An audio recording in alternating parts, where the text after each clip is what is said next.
ನಮಸ್ಕಾರ ಸ್ನೇಹಿತರೆ ನೀವು ಯೂಟ್ಯೂಬ್ ಮೇಲೆ ಕೆಲಸ ಮಾಡ್ತಿದ್ರೆ ಕಾಪಿರೈಟ್ ಸ್ಟ್ರೈಕ್ ಬಗ್ಗೆ ನೀವು ಕೇಳಿರಬಹುದು.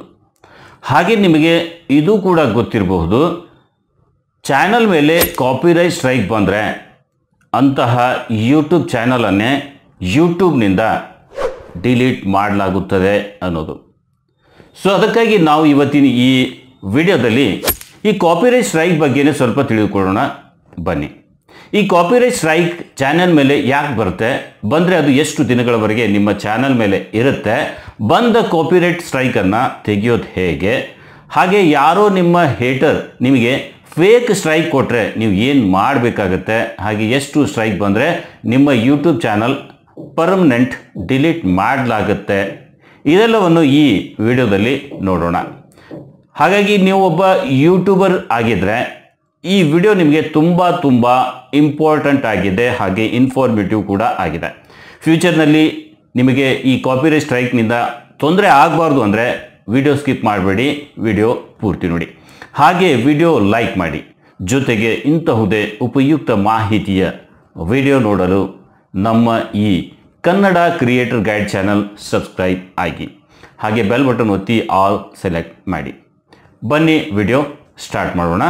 ಈ ಕಾಪಿರೈಟ್ ಸ್ಟ್ರೈಕ್ ಬಗ್ಗೆ ತಿಳಿದುಕೊಳ್ಳೋಣ ಸ್ನೇಹಿತರೆ. ಮೊದಲು ನಾವು ಇದು ತಿಳಿದುಕೊಳ್ಳೋಣ, ಅಷ್ಟಕ್ಕೂ ಇದು ನಮ್ಮ ಚಾನಲ್ ಮೇಲೆ ಯಾಕೆ ಬರುತ್ತೆ ಮತ್ತು ಈ ಸ್ಟ್ರೈಕ್ ಬರಲು ಕಾರಣವೇನು.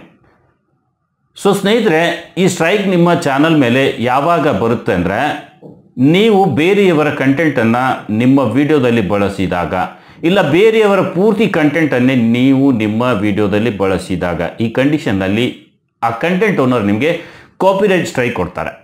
ಆಗ ಯೂಟ್ಯೂಬ್ ನಿಮ್ಮ ಚಾನಲ್ನಿಂದ ಅದನ್ನು ಟೇಕ್ ಡೌನ್ ಮಾಡುತ್ತೆ, ಆ ವಿಡಿಯೋನ ಟೇಕ್ ಡೌನ್ ಮಾಡುತ್ತೆ, ಡಿಲೀಟ್ ಮಾಡುತ್ತೆ. ಹಾಗೆ ನೀವು ಬೇರೆಯವರ ಕಂಟೆಂಟ್ ಬಳಸಿದ್ದೀರಾ ಅಂತ ಕಾರಣ ತಿಳಿಸಿ ಯೂಟ್ಯೂಬ್ ನಿಮಗೆ ಒಂದು ಸ್ಟ್ರೈಕ್ ಕೊಡುತ್ತೆ.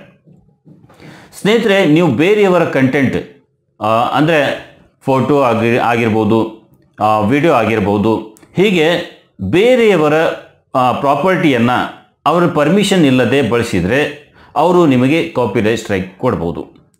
ಇನ್ನು ಚಾನಲ್ ಮೇಲೆ ಕಾಪಿರೈಟ್ ಸ್ಟ್ರೈಕ್ ಬಂದರೆ ಚಾನಲ್ ಮೇಲೆ ಏನು ಇಂಪ್ಯಾಕ್ಟ್ ಬೀಳುತ್ತೆ ಅಂತ ನೋಡೋದಾದರೆ ಸ್ನೇಹಿತರೆ, ನಿಮ್ಮ ಚಾನಲ್ ಮೇಲೆ ಒಂದು ಸ್ಟ್ರೈಕ್ ಬಂದರೆ 1 ವಾರದವರೆಗೆ ನಿಮ್ಮ ಚಾನಲ್ ಮೇಲೆ ವಿಡಿಯೋ ಅಪ್ಲೋಡ್ ಮಾಡೋದನ್ನು ನಿರ್ಬಂಧಿಸಲಾಗುತ್ತದೆ. ವಿಡಿಯೋ ಅಪ್ಲೋಡ್ ಮಾಡೋಕ್ಕೆ ಬರೋಲ್ಲ, ಹಾಗೆ ಲೈವ್ ಮಾಡೋಕ್ಕೂ ಕೂಡ 1 ವಾರ ನಿರ್ಬಂಧಿಸಲಾಗುತ್ತೆ. 1 ವಾರದ ಬಳಿಕ ವಿಡಿಯೋ ಅಪ್ಲೋಡ್ ಮಾಡ್ಬೋದು, ಆದರೆ ಸ್ಟ್ರೈಕ್ ಮಾತ್ರ 90 ದಿನ ನಿಮ್ಮ ಚಾನಲ್ ಮೇಲೆ ಹಾಗೇ ಇರುತ್ತೆ.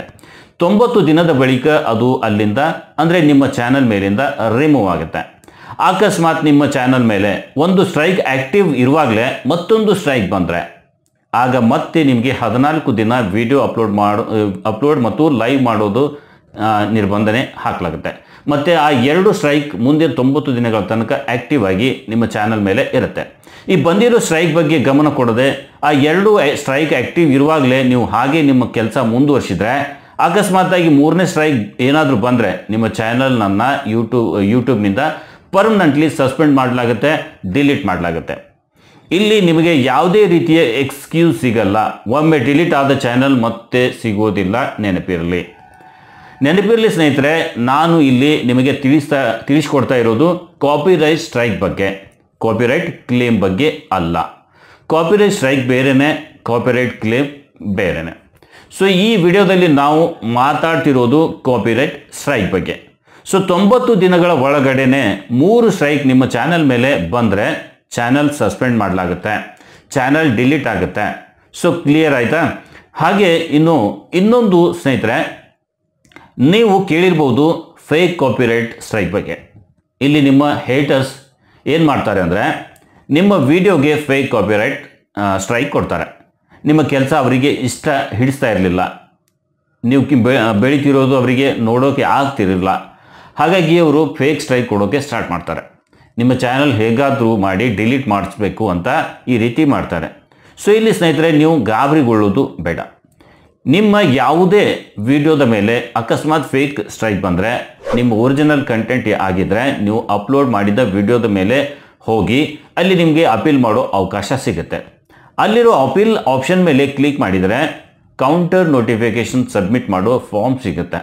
ಅದನ್ನು ಫಿಲ್ ಮಾಡಿ ಸಬ್ಮಿಟ್ ಮಾಡಬೇಕು. ಯೂಟ್ಯೂಬ್ಗೆ ಮೇಲ್ ಮಾಡಿ ಈ ಹಾಕಿರೋ ಕಂಟೆಂಟ್ ನನ್ನ ಸ್ವಂತದ್ದು, ನಾನೇ ಇದು ಕ್ರಿಯೇಟ್ ಮಾಡಿದ್ದು, ಇಲ್ಲಿ ನಾನು ಯಾರದೇ ಕಂಟೆಂಟ್ ಬಳಸಿಲ್ಲ, ಈ ಕೊಟ್ಟಿರೋ ಸ್ಟ್ರೈಕ್ ಫೇಕ್ ಆಗಿದೆ, ಇದನ್ನು ಪರಿಶೀಲಿಸಿ ಅಂತ ಯೂಟ್ಯೂಬ್ ಟೀಮ್ಗೆ ಇದು ಹೇಳಬೇಕಾಗುತ್ತೆ.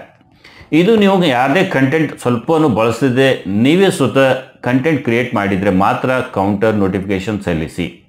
ಆಗ ಯೂಟ್ಯೂಬ್ ಪರಿಶೀಲಿಸಿ ನಿಮ್ಮ ಕಂಟೆಂಟ್ ಒರಿಜಿನಲ್ ಇದ್ದರೆ ಬಂದ ಫೇಕ್ ಸ್ಟ್ರೈಕ್ ನಿಮ್ಮ ಚಾನಲ್ ಮೇಲಿಂದ ರಿಮೂವ್ ಮಾಡುತ್ತೆ.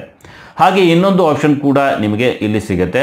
ಯಾರು ಸ್ಟ್ರೈಕ್ ಕೊಟ್ಟಿರ್ತಾರೆ ಅವರ ಬಗ್ಗೆ ನಿಮಗೆ ಯೂಟ್ಯೂಬ್ ಮೇಲ್ ಕೂಡ ಕಳಿಸಿರುತ್ತೆ.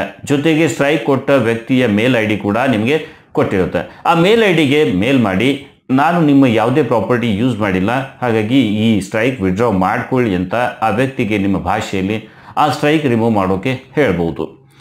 ಆದರೂ ಕೂಡ ಆ ವ್ಯಕ್ತಿ ಒಪ್ಪಲಿಲ್ಲ ಅಂದರೆ ಆಗ ಕೌಂಟರ್ ನೋಟಿಫಿಕೇಷನ್ ಸಬ್ಮಿಟ್ ಮಾಡಿ ಕೇಸ್ ಮಾಡ್ಬೋದು. ಯೂಟ್ಯೂಬ್ಗೆ ಇನ್ಫಾರ್ಮ್ ಮಾಡಿ. ಕೌಂಟರ್ ನೋಟಿಫಿಕೇಷನ್ ಹೇಗೆ ಮಾಡ್ತಾರೆ ಅನ್ನೋದಕ್ಕೆ ಯೂಟ್ಯೂಬ್ ಮೇಲೆ ನಿಮಗೆ ಸಾಕಷ್ಟು ವಿಡಿಯೋ ಸಿಗುತ್ತೆ. ಅದನ್ನು ನೀವು ನೋಡಿ ಈ ರೀತಿ ಹೇಗೆ ಕೌಂಟರ್ ನೋಟಿಫಿಕೇಷನ್ ನೋಡ್ಬೋದು. ಸೊ ಸ್ನೇಹಿತರೆ, ಈ ವಿಡಿಯೋ ನಿಮಗೆ ಉಪಯುಕ್ತ ಅನಿಸಿದರೆ ವಿಡಿಯೋ ಲೈಕ್ ಮಾಡಿ. ಹಾಗೆ ಇಂಥವುದೇ ಯೂಟ್ಯೂಬ್ನ ಉಪಯುಕ್ತ ಮಾಹಿತಿಯ ವಿಡಿಯೋ ನೋಡಲು ನಮ್ಮ ಚಾನಲ್ ಸಬ್ಸ್ಕ್ರೈಬ್ ಆಗಿ. ಧನ್ಯವಾದಗಳು ಸ್ನೇಹಿತರೆ.